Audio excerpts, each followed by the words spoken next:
আমার নাম চিত্রা নগরে, আমার গ্রামের নাম পীরগাছা, আমার ইউনিয়নের নাম হলো পূর্বাকচালা, মধুপুর, টাঙ্গাইল। আমি আসলে গারো আদিবাসী। এখন আপাতত আমি একটা কাজের সাথে যুক্ত, মানে কুটির শিল্প, এই যেখানে মানে আদিবাসীদের বিভিন্ন জিনিসগুলো তৈরি করা হয়। শুধু আদিবাসীদের না, কিছু কিছু জিনিস আছে যেগুলো বাঙালিদেরও ব্যবহৃত জিনিসগুলো আছে। শুরুটা এরকম যে আমাদের এলাকায় একজন ব্যক্তি, মানে আমার রিলেটিভ হয়, উনি এই কাজটা করতেন। সো আমি মাঝে মাঝে ওখানে টিউশনি করতে যাইতাম, তো দেখতাম সব মহিলারা ওখানে কাজ করে, পুরুষও কাজ করে। কাজগুলো আমার ভালো লাগতো, কিন্তু দেখা যায় কোনো একটা কারণে উনি চলে যান বিভিন্ন, মানে অন্য জায়গায় যাওয়ার কারণে তাদের কাজগুলো বন্ধ হয়ে যায়।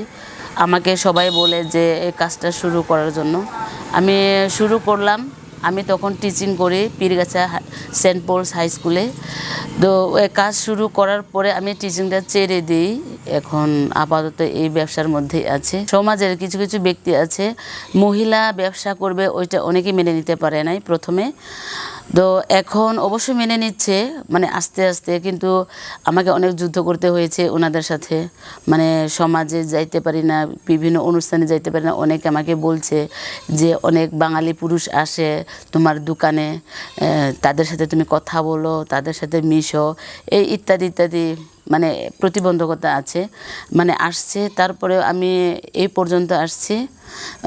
আমার বিশ্বাস আমার মাধ্যমে, আমার এই নকরে ক্রাফটের মাধ্যমে অনেক পুরুষ নারী, মানে তাদের সংসারের যে হাল, যে জীবিকা, আমার মাধ্যমে কিংবা আমার ক্রাফটের মাধ্যমে এখনও তারা এগুলো চালাচ্ছেন।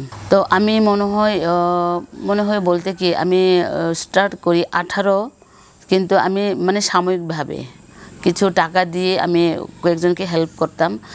তারপর থেকে আমি এই শোরুমটা খুলে 20 থেকে এখন পর্যন্ত, এই পর্যন্ত আর কি। আর আমার এখানে এখন আপাতত আমাকে নিয়ে আমার দোকানে 5 জন, আর বাইরে 3 জন। আমি যখন অর্ডার দিই পুরুষ, আর এখানে তারা কাজ করে দেয়।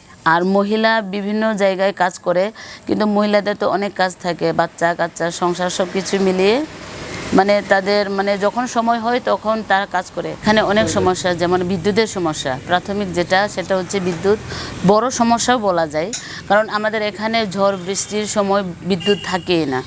তো আমার তো কিছু কিছু গ্রাইন্ডিং, তারপরে ড্রিল মেশিন, এগুলো চালানোর জন্য আমার বিদ্যুতের প্রয়োজন। তো বিদ্যুৎ আমি পাই না, 1 সপ্তাহও থাকে না। তার জন্য আমি লোন নিয়ে আমি জেনারেটর কিনি। জেনারেটর দিয়ে এখন আপাতত চালাই, মোটামুটি এখন চলে।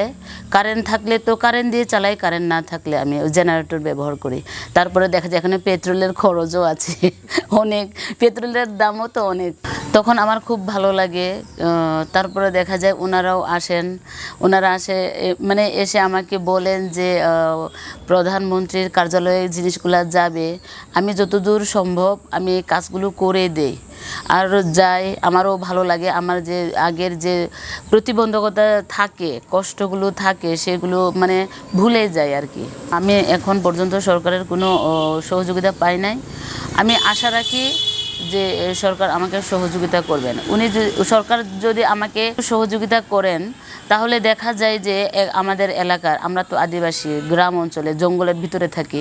এখানকার যে আদিবাসীগুলো, মহিলাগুলো আছে, পুরুষগুলো আছে, যারা ঝরে পড়া স্কুল থেকে, তাদেরকে নিয়ে আমি আরও বিশাল কিছু করতে পারবো যদি সহযোগিতার হাত বাড়ান। তো আমি আশা রাখি সরকারের কাছে যে আমাকে সহযোগিতা করার জন্য।